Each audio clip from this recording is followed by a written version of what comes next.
The second I walked through those ballroom doors, I heard her voice cut through the music. Victoria Lancaster, my brother's perfect fiancée, whispering to her bridesmaids, crystal champagne flute balanced in her ring-covered fingers. Her voice wasn't quiet. She wanted me to hear it. Oh, God, the dirty farm girl actually came. Her friends laughed, high-pitched, sharp, like glass breaking in expensive dresses. Victoria didn't even turn her head to look at me. I wasn't worth the effort. Just some country embarrassment, dragged in from nowhere, staining the perfection of her glamorous engagement celebration. What Victoria didn't know, what none of them knew, I purchased this building 4 years ago, the Sterling Grand Hotel. Every crystal chandelier glittering overhead, every piece of silverware on those tables, every square foot of imported Italian stone beneath her overpriced heels. All mine. And before this night ended, that little whisper was going to destroy everything she thought she had. My name is Morgan Hayes, 32 years old, raised in Cedarville, Ohio, a town so microscopic that our biggest event was when Doc Miller's horses broke loose, shut down Center Street for 4 hours. I left at 18, didn't look back much, not because I despised where I came from, because my family made it painfully obvious I didn't fit into their picture. I have an older brother, Dylan, the golden son, the child who never made mistakes. Every single thing I accomplished got compared to him, and I never measured up. If I brought home an A, Dylan had brought home an A+ with extra credit. If I made varsity volleyball, Dylan had been team captain 2 years running. My mother, Linda, she had this expression, this way of looking at me like I was the practice version and Dylan was the real thing. So I packed up. 1 duffel bag, $150 cash, Greyhound ticket to Philadelphia, and pure, stubborn determination not to quit. Everyone assumed I was barely surviving, imagined me in some run-down studio eating dollar store pasta, which, honestly, described my first 3 years pretty accurately. But what they never knew, I started as a housekeeper at a small luxury inn. That job, it opened a door I didn't know existed. I absorbed everything, paid attention, studied every single operation, climbed the ladder, housekeeper, reservations desk, night manager, general manager. Saved every dollar, invested smart, took calculated risks when my gut said yes. By 29, I bought my first building. By 31, I owned 4. Now, at 32, I'm CEO of Hayes Premier Collection, 7 luxury properties, stretching from Boston to Charleston. The Sterling Grand is my crown jewel, my masterpiece. Here's what building an empire from zero teaches you. Silence is strategy.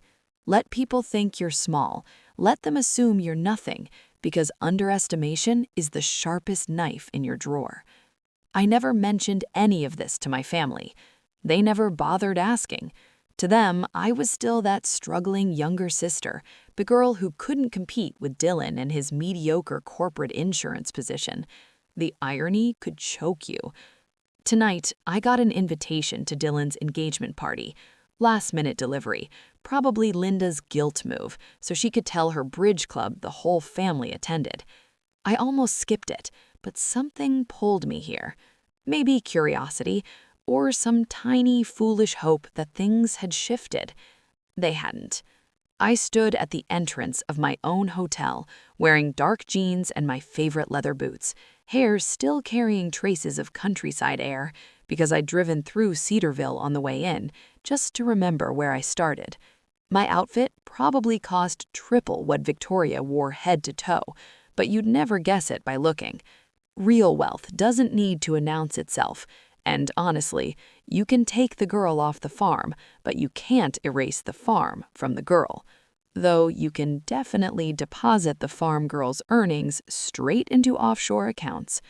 I spotted Linda across the room, holding court with her social circle, probably bragging about Dylan's incredible fiancé, their incredible future. Dylan stood beside Victoria, looking like someone who'd won the lottery. He had zero idea he was clutching a counterfeit ticket.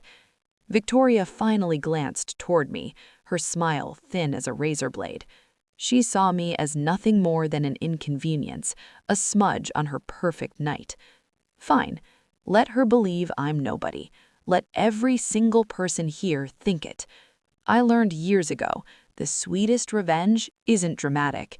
It's patient, it's silent, it's watching people bury themselves while they're too busy looking down at you, too distracted to notice the shovel in their own hands. So I smiled back at Victoria, walked toward the bar, ordered a drink. My staff knew better than to acknowledge me publicly. Marcus Chen, my operations director, caught my eye from across the floor, gave me the smallest nod. Everything running flawlessly, everything perfectly in place. For now.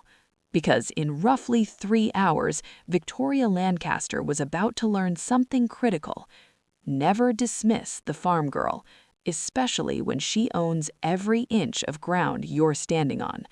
But before Victoria's world comes crashing down, you need to hear what my mother said to me the moment she spotted my boots, because what happened next set everything in motion. The engagement celebration was exactly what you'd expect from someone like Victoria. Excessive, over the top, designed to intimidate people who were already impressed with themselves.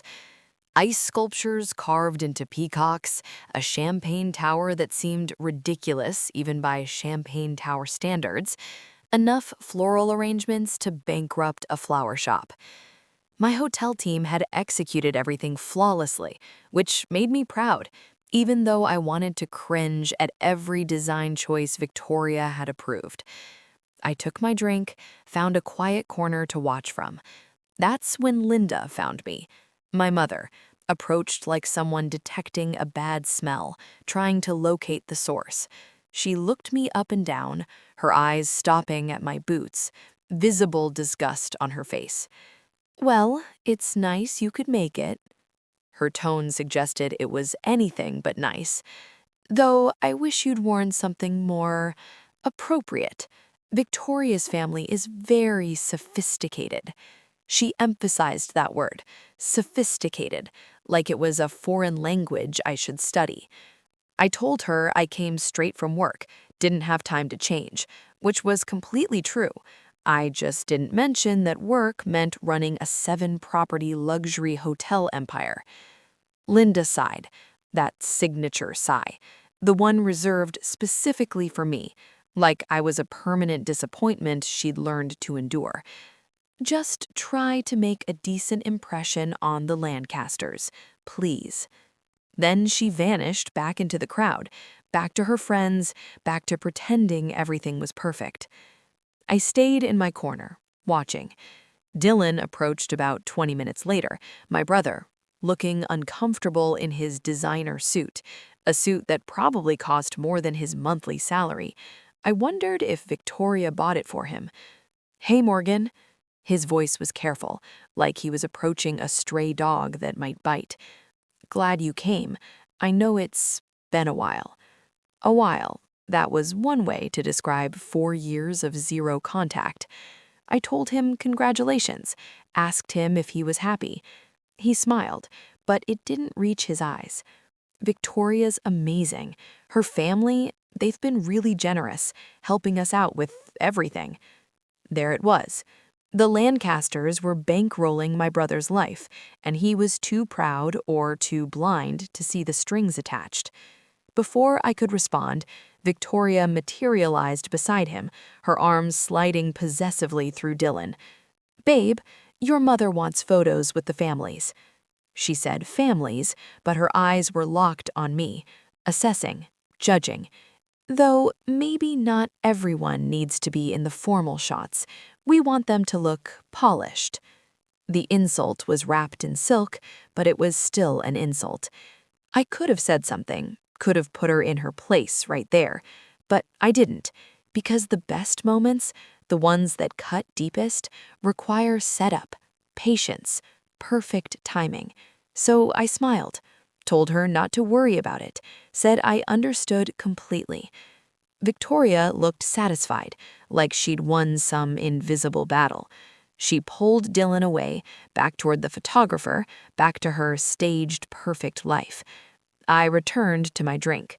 Marcus appeared beside me, quiet, professional, whispered that everything was ready, just waiting for my signal. I nodded. Not yet. Let them enjoy themselves a little longer. Let Victoria feel secure in her little kingdom. Let her think she's untouchable. Before we continue, if you're enjoying this story, hit that subscribe button below. Drop a comment telling me where you're watching from, what city, what time it is right now. I read every single one, and it genuinely means everything to me. Your support keeps these stories coming. Thank you. Now, back to the night Victoria's perfect world started crumbling. Dinner was served at 8, a 5-course meal, prepared by my executive chef, Thomas Rodriguez, one of the best culinary talents on the East Coast. Victoria didn't know his name, didn't know I'd hired him away from a Michelin star restaurant in New York. She just ate, complained the risotto was slightly oversalted, sent it back. I watched Thomas's face through the kitchen window, professional, calm, but I knew that comment would bother him for days. The speeches started during dessert. Victoria's father stood, tall, silver-haired, expensive suit that screamed old money. I almost laughed, because I'd done my research on the Lancasters, quiet research, thorough research, and what I'd found, well, that was coming. Dylan's turn came next. My brother stood, fumbled with note cards, talked about how lucky he was, how Victoria had changed his life, how he couldn't wait to start their future together. He sounded sincere. Maybe he even believed it. Then Victoria stood. Her speech was polished, rehearsed, every word carefully chosen. She thanked everyone for coming, thanked her parents for their endless generosity, thanked Dylan for being her partner. Then she paused, looked around the room. I also want to thank the Sterling Grand Hotel for hosting us tonight. This venue is absolutely stunning. Polite applause. She continued, "It's so important to surround yourself with beauty, with quality, with people and places that reflect who you are." Her eyes found mine across the room, just for a second. Because in life, you become like the company you keep, so choose carefully. More applause. Victoria sat down, radiating satisfaction. That was it. That was the moment. I caught Marcus's eye, gave him the nod. He disappeared toward the back office. It was time. Time for Victoria Lancaster to learn exactly who she'd been keeping company with. And what happened in the next 60 seconds, what appeared on that projector screen, didn't just shock the room, it destroyed everything Victoria thought she knew about her own family. The lights dimmed slightly. A projector screen descended from the ceiling, smooth, silent, professional. Victoria looked confused, glanced at Dylan. He looked equally lost. Richard Lancaster, Victoria's father, stood up, hand raised. "Excuse me, there must be some mistake. We didn't order any presentation." Marcus's voice came through the sound system, calm, clear. "Ladies and gentlemen, the management of the Sterling Grand Hotel would like to share a brief message. This will only take a moment." Victoria's mother, Diane, looked irritated, whispered something sharp to her husband. The screen flickered to life. My face appeared. Professional photo. Taken last year for a business magazine feature, hairstyled, confident smile. Caption underneath, "Morgan Hayes, founder and CEO, Hayes Premier Collection." The room went still. You could hear ice melting in glasses. My mother's face, I watched it drain of color. Linda's mouth actually fell open. Dylan looked from the screen, to me, back to the screen, like his brain was buffering. The presentation continued. Images of my hotels. All 7 properties, luxury suites, elegant lobbies, rooftop restaurants. Financial highlights scrolled past, revenue figures, industry awards, press mentions. Then came the ownership documents. Official, legal, dated 4 years ago. The Sterling Grand Hotel, Purchased by Hayes Premier Collection. Signed by Morgan Elizabeth Hayes. Victoria stood up so fast her chair tipped backward. This is some kind of joke. Her voice cracked, high-pitched, panicked. I stood up slowly. All eyes turned to me. Set my drink down, walked toward the front of the room. Every step deliberate, unhurried. I stopped beside the projector screen, looked out at the crowd. No joke. My voice carried without the microphone. Clear, steady. My name is Morgan Hayes. I own this hotel. I own the building you're standing in, the chair you're sitting on, the plate you ate from. I paused. And I've been listening to you people talk about me all night. Victoria's face went from pale to crimson. You're lying. You're just some dirty farm girl? I finished her sentence, let it hang in the air. That's what you called me. Twice, actually. Once when I walked in, once to your bridesmaids about 20 minutes ago. Her mouth opened, closed, nothing came out. I turned to address the whole room. See, here's what's interesting about people like Victoria.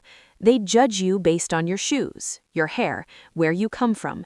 They decide your worth in 5 seconds. I walked closer to their table. What they don't realize is that sometimes the person they're dismissing is signing their paychecks. Richard Lancaster stood, tried to take control. Now see here, I don't know what kind of stunt this is. It's not a stunt, Mr. Lancaster. Marcus appeared beside me, tablet in hand. It's called ownership. Ms. Hayes purchased this property in 2021, fully paid, no liens. We have all the documentation you'd like to review. Victoria grabbed Dylan's arm. Dylan, say something. This is insane. She's ruining our engagement party.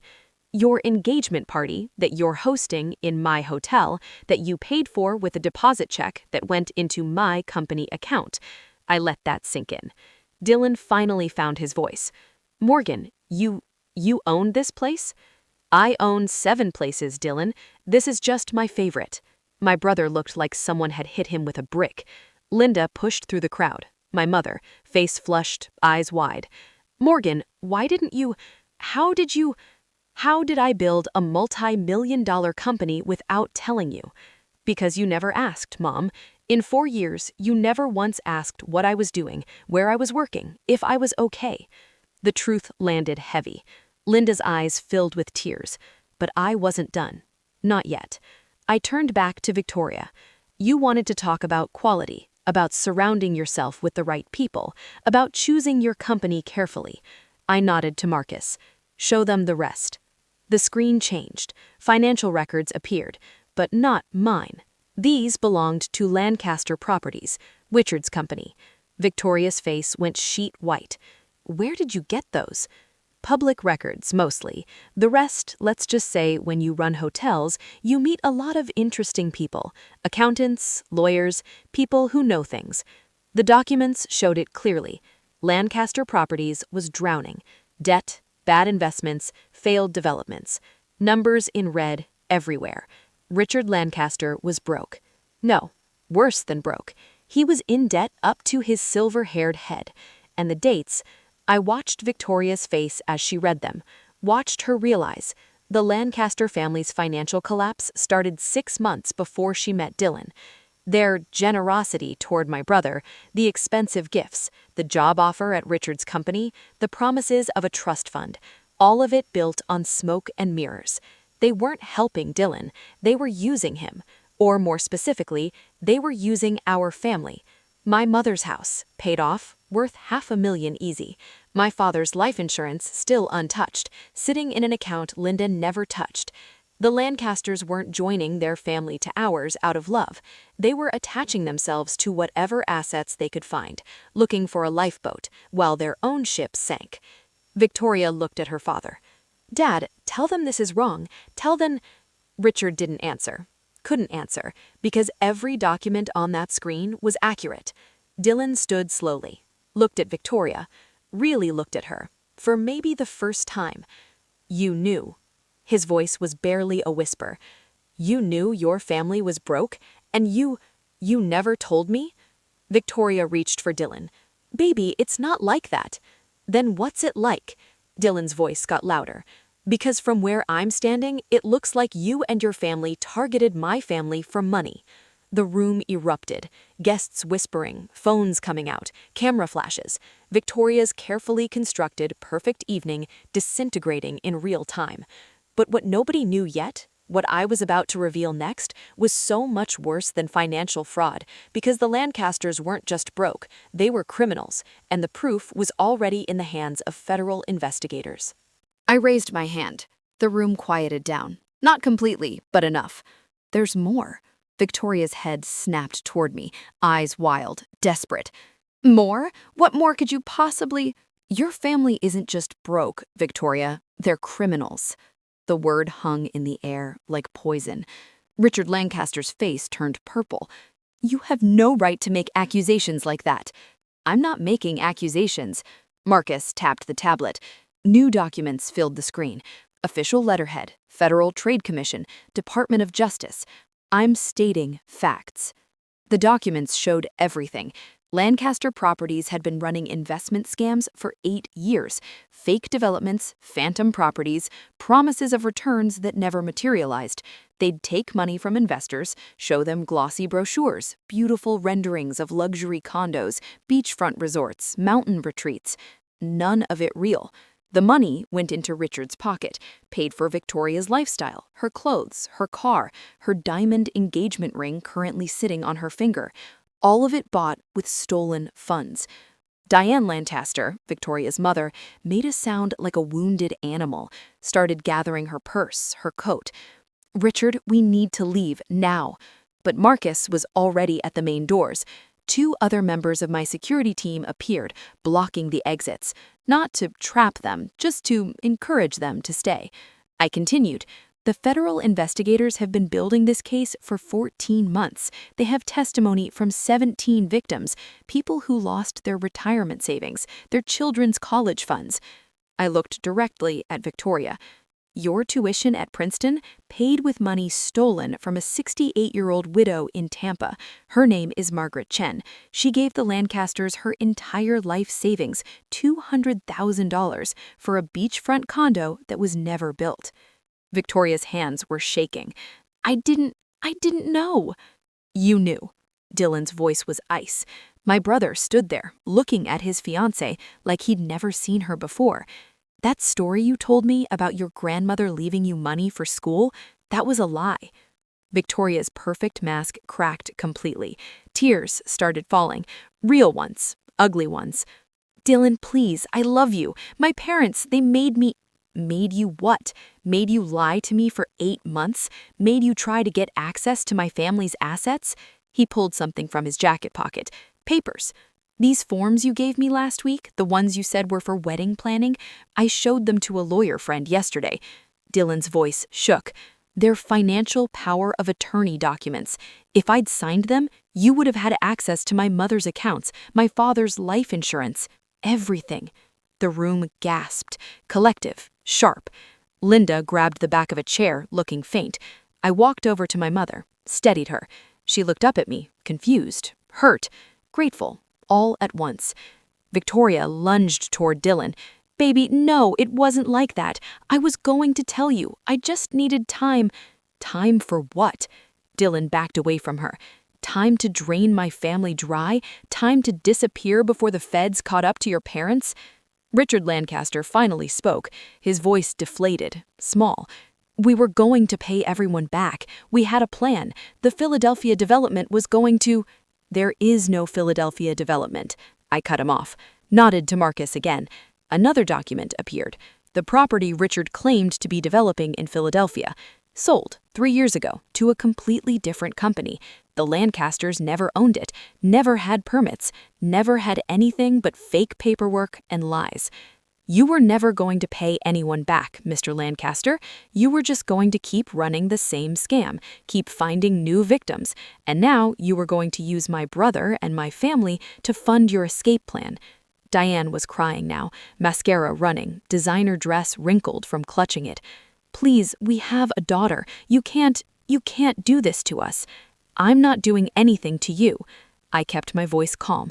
You did this to yourselves. You and your parents destroyed 17 families, ruined retirements, crushed dreams, stole futures.